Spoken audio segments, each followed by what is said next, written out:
પાલ police દ્વારા સ્કૂલની farewell પાર્ટીમાં જવા લક્ઝરિયસ કારનો કાફલો લઈ રેલી કાઢવાના વિદ્યાર્થીઓએ 12 જેટલી કાર ડિટેન કરાઈ છે।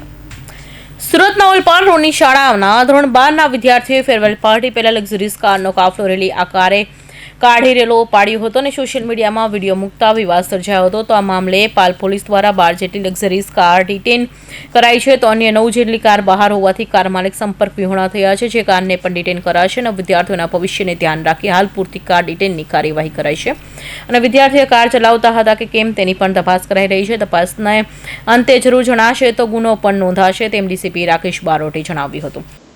સર, સ્કૂલના છોકરાઓનો ગાડી ચલાવતો એક વિડીયો વાયરલ થયો હતો, કયા પ્રકારની કાર્યવાહી પોલીસ દ્વારા કરવામાં આવી છે? આજે સોશિયલ મીડિયામાં જે સ્કૂલના છોકરાઓ 12મા ધોરણમાં ભણતા છે, એમણે ફેરવેલ પાર્ટી અનુસંધાને ગાડી લઈ અને નીકળેલા હતા, એ બાબતનો જે વિડીયો વાયરલ થયો હતો એમાં વિડીયો આધારે 26 જેટલી ગાડીઓ છે આઈડેન્ટિફાઈ કરવામાં આવેલી છે અને 12 જેટલી ગાડી છે એને ડિટેન કરવામાં આવેલી છે।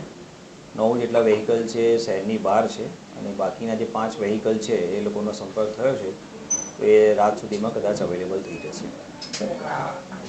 સમગ્ર ઘટનામાં તમામ વિદ્યાર્થીઓ વગર લાયસન્સના ગાડી ચલાવતા હોય એવી વાત સામે આવી છે।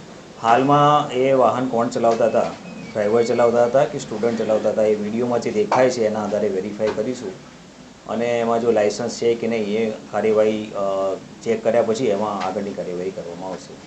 હાલ ઇનિશિયલી સ્ટેજ પર કઈ હાલમાં અત્યારે ફક્ત ગાડી ડિટેન કરેલી છે અને સ્ટુડન્ટ છે 12મા ધોરણમાં અભ્યાસ કરે છે અને પરીક્ષાનો સમય છે એટલે કેરિયરને ધ્યાનમાં રાખીને હાલમાં અત્યારે વિશેષ કંઈક પગલાં લીધેલા નથી, પણ તમામ ગાડી આવ્યા પછી ચેક થયા પછી આગળની કાર્યવાહી કરવામાં આવશે। મૂળ ગાડીના માલિકો વિરુદ્ધ કાર્યવાહી થશે, કારણ કે એમના દીકરાઓ હોય છે, ગાડી ફાધર હોય કે મોટા ભાઈના નામે હોય, તો એવા જે ગાડીના ઓનર છે એમના વિરુદ્ધ કાર્યવાહી કેવી રીતે?